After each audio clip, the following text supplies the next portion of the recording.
Studio Kasia Kushinagar.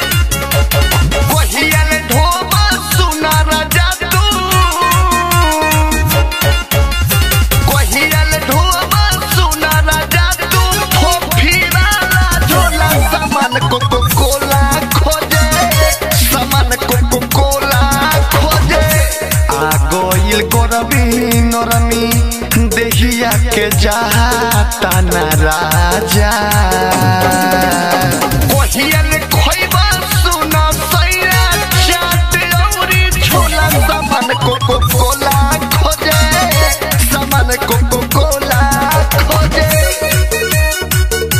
सामान Coca Cola खोजे। Music by Aman rock.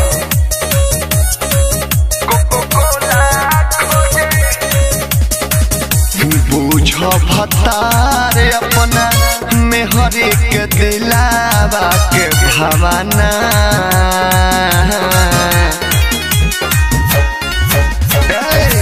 बुझ भतार अपना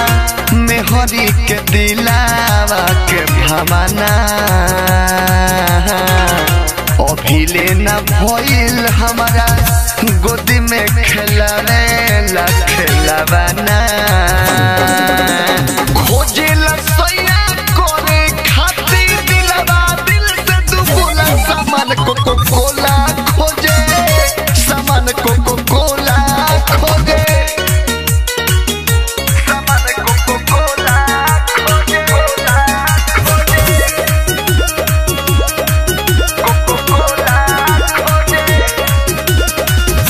जाला नयाग हमारा घरवा में कूलर या फ्रिज से